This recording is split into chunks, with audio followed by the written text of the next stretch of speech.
le directeur général de Pacte PME, et Éric Rebiffet, président de Sanofi Développement à la direction générale des ressources humaines de Sanofi, qui nous ont rejoints. Bonjour messieurs. Bonjour. Pauline et moi sommes ravis de vous recevoir parce que justement, on se pose toujours cette problématique pendant ces 4 jours de l'usine extraordinaire sur la collaboration entre les grands groupes comme Sanofi, que vous représentez Éric, et les PME.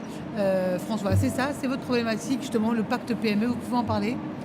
Oui, alors Pacte PME, c'est une initiative créée par un industriel qui s'appelle Henri Lachmann, à l'époque président de Schneider Electric, qui s'est dit mais est-ce qu'il ne faut pas dans l'économie française faire mieux collaborer les grands groupes et les PME ?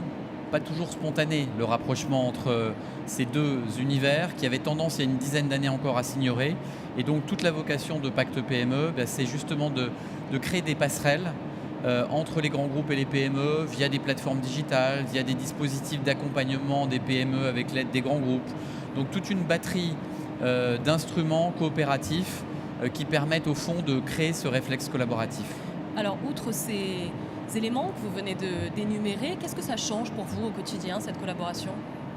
C'est important la collaboration entre grands groupes et PME. C'est non seulement, comme on l'imagine, important pour les PME, parce qu'aujourd'hui, vous le savez, les PME françaises ont encore du mal à grandir. Elles ont du mal à franchir certains paliers de croissance. On n'a par exemple que 1% de PME de plus de 50 salariés. Et vous le savez, on a seulement 5500, 5800 ETI en France, ce qui est trop peu. Et parmi les leviers pour faire grandir ces PME, il y a le fait de pouvoir s'adosser à un grand groupe. Forme de parrainage ? Alors, c'est d'abord l'orientation de la commande des grands groupes publics et privés vers les PME. Ça se chiffre, vous l'imaginez, en dizaines de milliards d'euros qui peuvent être orientés de façon plus privilégiée vers les PME. Et c'est un peu l'esprit du Small Business Act à la française. C'est aussi du parrainage parce que c'est vrai que les PME peuvent bénéficier de l'expertise stratégique, managériale, technique des grands groupes. Et donc, on a par exemple un dispositif de partage de compétences qui permet à des cadres de grands groupes de venir en aide directement à des dirigeants de PME sur des volets stratégiques ou managériaux. Du coup, vous en avez fait une priorité chez Sanofi, puisque au sein de la direction des ressources humaines, vous avez donc cette branche développement, c'est ça ? Absolument. En fait, c'est ce que nous avons voulu montrer dans le cadre de l'usine extraordinaire au niveau de l'espace connecté. C'est comment développer cette intelligence collaborative avec des partenaires économiques. Donc, nous avons invité nos partenaires comme Altran, Microsoft, Engie, Accenture, SAP, Infosys, mais aussi les PME et les startups.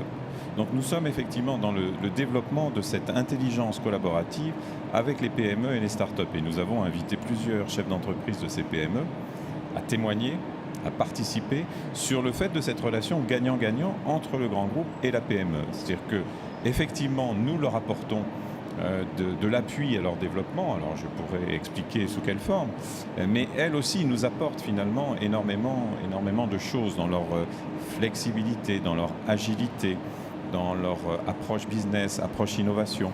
Donc on est vraiment dans une relation gagnant-gagnant. À terme, quel est le but ? C'est de rester justement à la pointe, à être avant-garde, et tout en vous concentrant vous-même sur vos métiers, faire donc appel à ces PME ou à ces startups ? Absolument, c'est finalement de conserver cet esprit entrepreneurial. Sanofi, à l'origine, c'est finalement une start-up.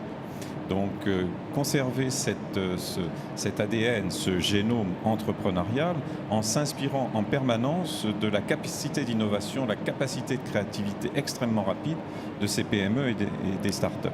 Donc pour vous, messieurs, l'industrie du futur, puisque c'est de cela dont on parle depuis 4 jours maintenant, elle est nécessairement collaborative, c'est ça l'avenir ? C'est absolument ça, c'est-à-dire que cette dimension transversale d'intelligence collaborative est fondamentale. C'est-à-dire que nous ne pourrons pas répondre à des enjeux d'innovation et de performance sans cette dimension d'interaction collaborative avec notamment les PME et les startups. La révolution technologique, elle induit à la fois une révolution des compétences et une révolution collaborative. Une révolution des compétences parce qu'il faut à tout prix éviter la fracture numérique entre ceux qui vont avoir le niveau pour véritablement bénéficier de l'usine 4.0, mais ceux qui risquent de rester à l'écart si effectivement le système d'éducation et de formation ne les embarque pas. Et puis c'est aussi effectivement une révolution collaborative parce que au fond aujourd'hui une entreprise doit travailler en symbiose non seulement avec ses salariés, ses actionnaires, mais aussi ses clients, ses fournisseurs. Et donc c'est véritablement un écosystème qui se met en place. Un chiffre simplement, au cours des 20 dernières années, on estime que sur 1000 innovations majeures, 998 ont été accomplies de façon collégiale. C'est dire la place du dialogue entre les entreprises de toute taille, les laboratoires de recherche, les universités pour créer effectivement cette usine du futur demain. Qu'est-ce que vous retiendrez de l'usine extraordinaire, messieurs? L'usine extraordinaire, pour moi, c'est un petit peu la fête, je dirais, des entrepreneurs réunis autour de cette ambition technologique, de cette ambition de construire l'avenir, de bâtir une économie française toujours plus conquérante, toujours plus innovante et, je le crois aussi, toujours plus inclusive. Pour ma part, c'est effectivement l'excellence de l'outil industriel et les capacités qu'il a à se développer avec les nouvelles dimensions apportées par finalement le numérique, le data management, la gestion des données, le digital. C'est impressionnant de voir la vitesse à laquelle cet outil, qui est aujourd'hui déjà extrêmement représentatif, peut arriver à des performances et des innovations encore plus phénoménales dans les prochaines années. Merci beaucoup Merci en tout cas à tous les deux. Merci à vous.